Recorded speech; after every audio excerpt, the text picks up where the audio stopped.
Carol Bird, I'm opening the meeting at 7:02.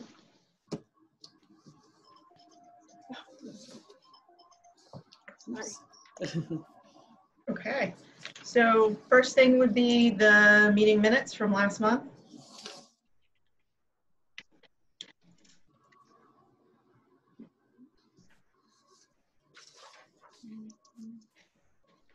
I think they're great. I'll make a motion to approve the minutes. Second. Sorry, I was muted. In favor? Aye. Everyone's good. Okay, meeting minutes are good. Okay. Okay, so next I will do the financial report. I'm sorry, did we have a second for the motion? Oh. I seconded it. Oh, sorry, thank you. I did, yep.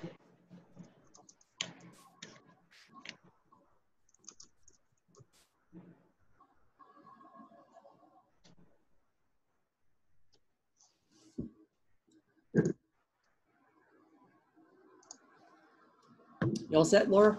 Oh, yes, I'm sorry, Okay, yes, okay. thank you. Okay, so the financial report, we had a small deposit this month in late fees that were paid online of $86.38. And then we paid 2 sets of bills on 7/22 and 8/6. The 7/22 batch was books and periodicals, $6,084.36. Dues and membership, $23,622. That is our annual payment that we make to CB Mars. That's a one-time annual payment of $23,622. Electricity and gas, $138.80. Equipment maintenance costs, $81.90. The grant, the LSTA grant, the final $50 that we had in that $15,000 grant was paid, and that was just an advertisement we ran in the Bellingham Bulletin to get people to buy the book. Building maintenance costs, $741. State aid supplies, $24.55. Office supplies, $53.99. Janitorial supplies, $430.44. Technical maintenance services, $2,174.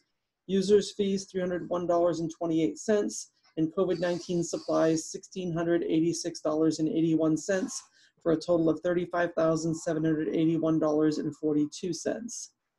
The August 6th batch had $2,916.45 for books and periodicals, $50 in state aid supplies, $127.01 in office supplies, $53 in user fees, and $5.18 in COVID-19 supplies for a total of $3,151.64. Okay. So onto my director's report.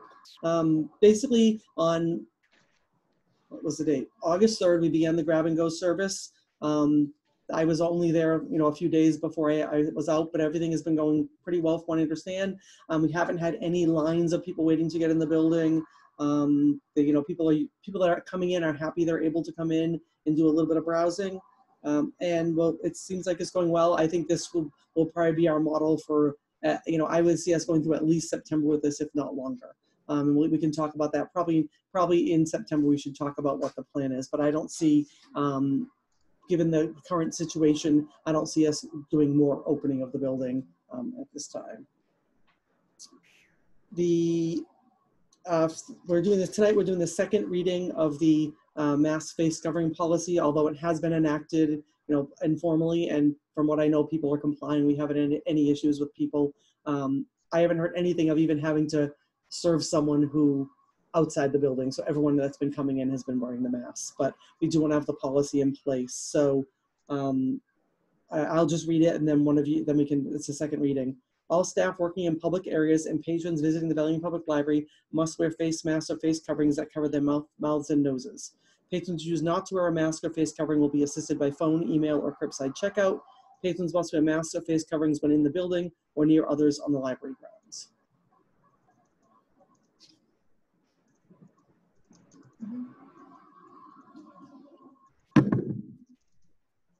I can make a motion to approve the second reading of the mask face covering policy. I'll second that.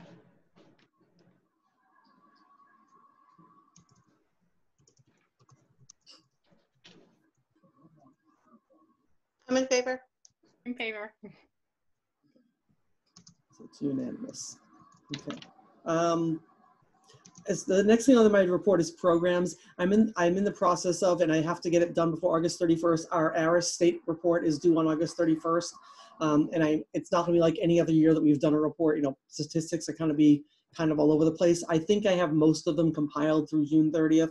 And it's just a matter of putting them in the state program. So I'll try to get that done over the next 2 weeks, and just report what we did in the fiscal year. And of course, you know, actually June will be better because June we started doing curbside. I think our June statistics for checkout was 900 something items, and a regular month is like 6,000. So, you know, we're doing like in June we did like 1/6 of the checkout. I haven't seen the July statistics yet. July was busier. So I think we're probably going to be a long time doing no more than half of the checkout items that we were doing in the past. But that's just the reality where we are.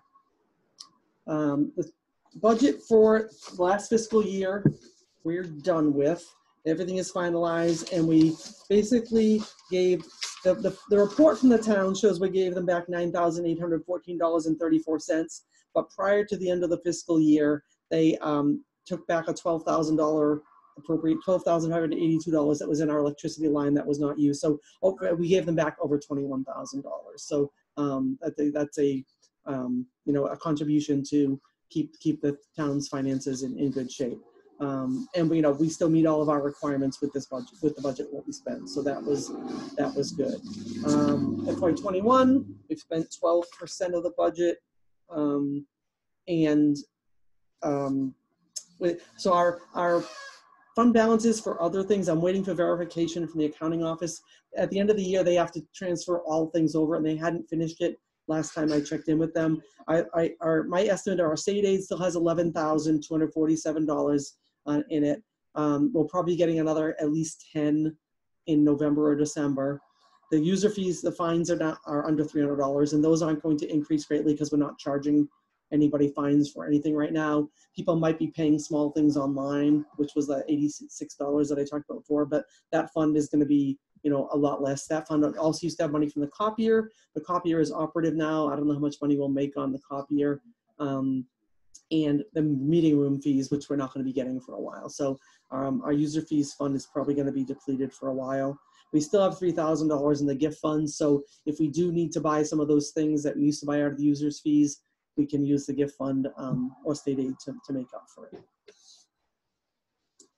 The next thing is the HVAC. So after I wrote my report, the town is going to be presenting our HVAC requests with capital requests for the whole town. So it's not going to be a separate warrant item on the town meeting warrant in November. So they're looking for one of the trustees to go to the selectmen meeting on the 24th to present the details. So basically the text of what I have here, Northern Energy, which is a mass save contractor, came to the library to evaluate the system. One of their contractors came in to look at it, and they're preparing a quote.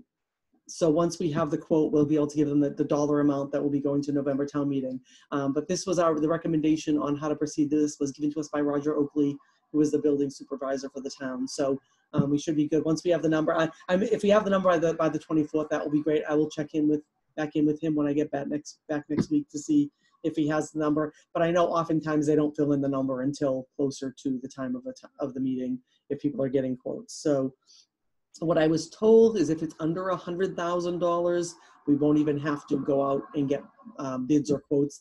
Because it is a mass save approved contractor, we can just hire the contractor that this person recommends. So we'll see how that next step on that is once we know what the dollar amount is.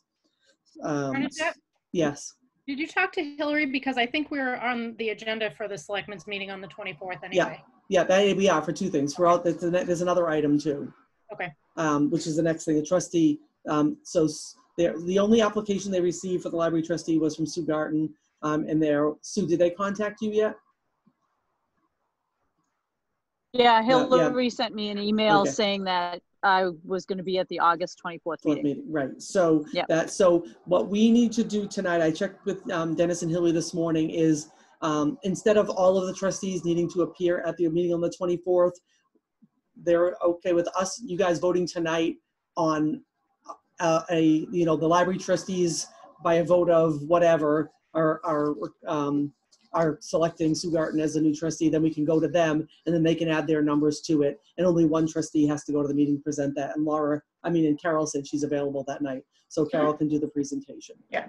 Okay, so I guess I don't know, do we need, first of all, back to the HVAC. I guess we don't really need a vote to put it on the warrant because the town is doing it for us. So I think it's just a matter of bringing the information to them, which I can work with Carol on the language for that. So we have a written thing that she can just bring to them that she can read to them as the presentation. I assume it's a Zoom meeting. I don't think they're doing meetings in person. I think they're going in person, but I think the guests are still Zoom. I'll find out for you, Carol. That's what they did for the school committee. Yeah, I think that's what they're doing. For the trustee so you guys need to make a recommendation on approving or recommending Sue Garten as the newly appointed trustee.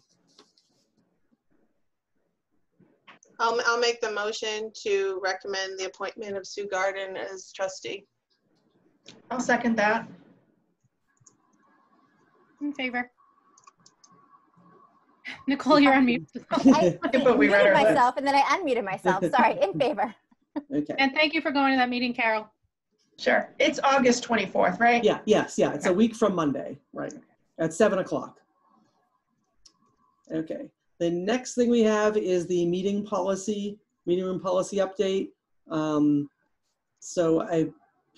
We're getting occasional inquiries about meetings, and I don't think at this point if the capacity of our thing is 25 people and staff can be up to 10 of them, but there's no way we can have any kind of group meetings at the library at this time. Now, if they go up to 50, if at some point the state goes up to 50 people indoors or we open a larger portion of the building, right now we're using the community room as staging materials for all the stuff that we're quarantining. So we really don't have any space, and it's the lunchroom for the staff, so staff can spread out eating lunch so they're not sitting on top of each other. So at this point, I don't think that we can have any use of the meeting room. So the policy that we read last time, and this will be the second reading, due to social distancing guidelines and occupancy limits, the library will not be accepting room reservations other than library or town business until further notice. I know meetings, so that's the policy. And I know sometimes other groups in town are looking for space. So if it is a small meeting after our hours, we could consider holding those meetings. So we need a motion on the second reading of the meeting room policy. I'll make a motion to approve the second reading of the meeting room policy.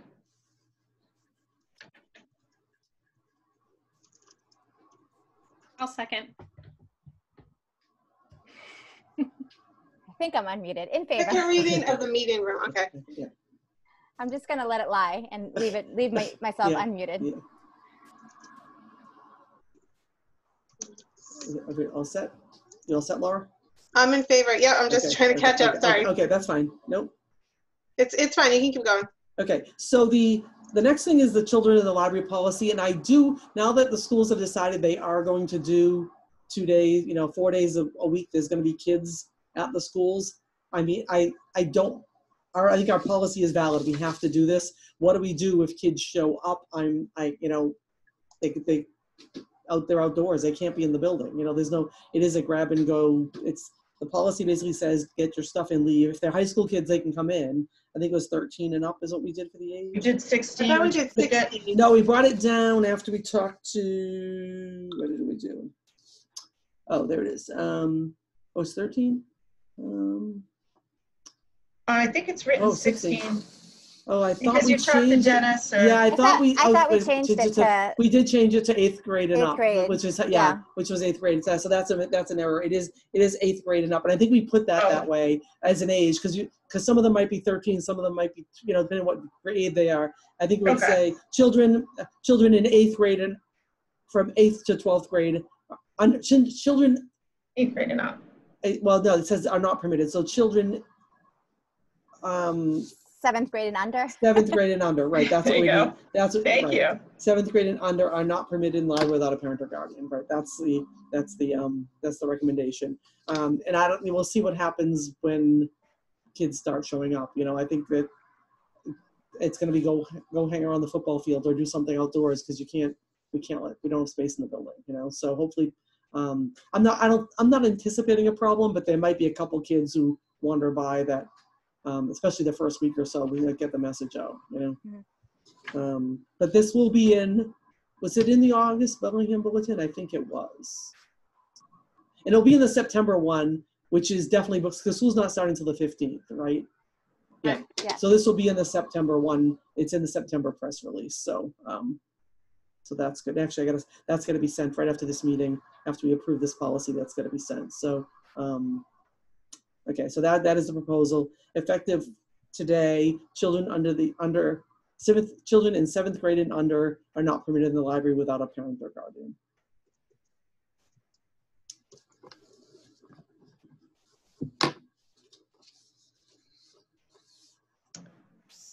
You need a motion, right? Yeah. Okay. I will make a motion to approve is it just the children in the library? I would say the temporary children in the library policy, yeah. Temporary children in the library policy. I'll second the motion.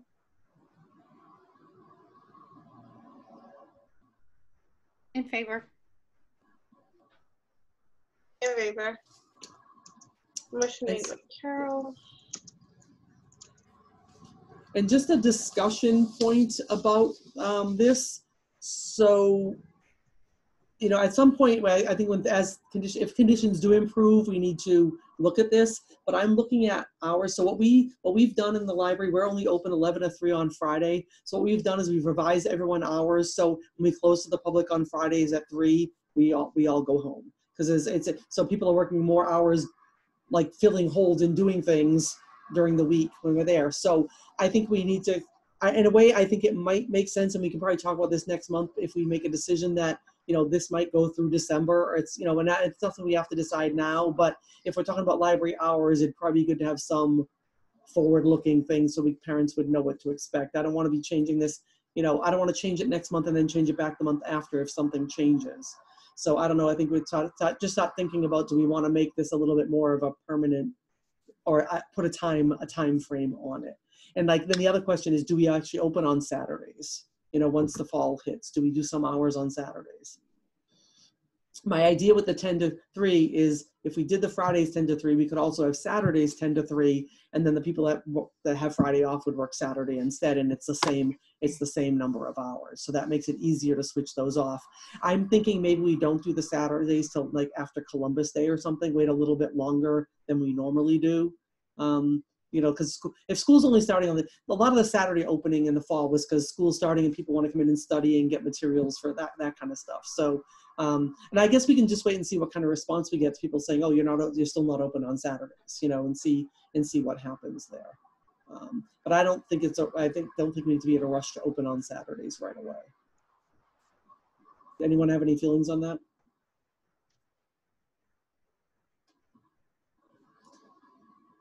I don't know. Like, what about people and what are the hours? Are they late enough for people who are working, or are people going to start going back to work? You know. Yeah, there's 2 nights we're open till 6:30. Okay. So that's what we're doing right now. And a lot of it actually depends on what the state ends up doing too, because technically if they don't change the requirements by Columbus Day, we're not going to need to be open 50 hours a week to the public to meet the state requirements. So then we would go back to 10 to 8 Monday through Thursday, and 10 to 3 Thursday, Friday, Saturday. That's because we're supposed to be open 50 hours a week. So that would be 4 10-hour days and 2 5-hour days. So it depends what the state does with, there are libraries that aren't even open yet. I don't know how they're going to require people be open their full hours anytime soon. So I think we have the flexibility to make our hours what we need to. And now with the way it's working with the curbside is there's a lot to do in the morning because we're getting the stuff ready that people have requested the day before. And then we're just kind of there in the afternoon. They're doing some of the holds in the afternoon, but we're there in the afternoon to give people time to pick things up, either curbside or to come into the building till 6:30. And that's enough. You know, that's it. Even if you have you got to work at 5 and you have an hour commute, you can still get there before 6:30 because that was our reason for picking those times. And I guess I can talk to the staff about if they're hearing any complaints about the hours, and we can talk about that next month. if people So want. when do we, at the end of the summer, when do we usually open up the Saturday hours? Is it like the end of August? It's the first Saturday after Labor Day. So this year would be September like 14th or whatever. Oh. 13th, 4th, 12th, September 12th, I think is the Saturday. 12th. Yeah, it'd be September 12th. As opposed to like a month later than that. Yeah, a month later, right, yeah. September 12th would be the first Saturday we would normally be open.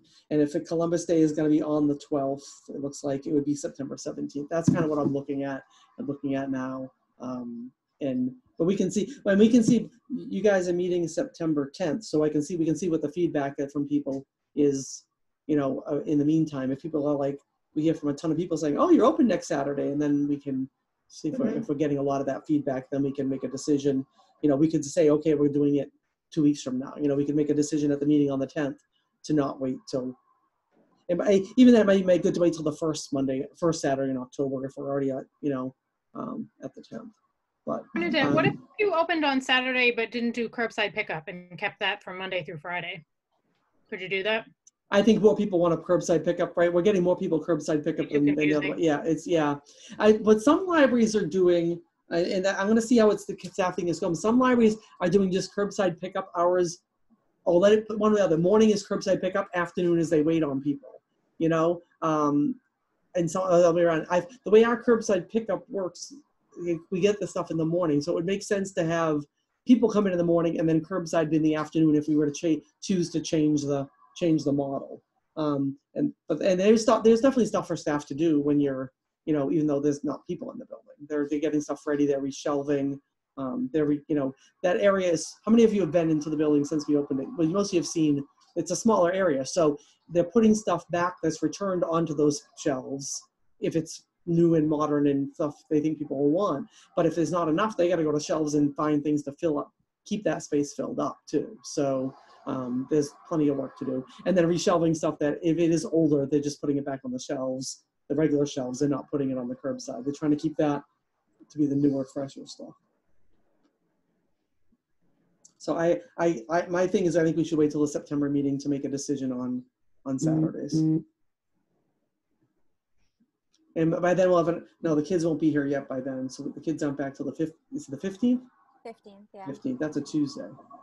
So yeah, and then we'll just see how that goes, and we'll have to deal with whatever that presents to us. Hopefully they'll just get on the bus or be picked up and go home. But because basically the high school kids can come in to pick up materials, but there's no place to hang around, so that's going to be very different for them.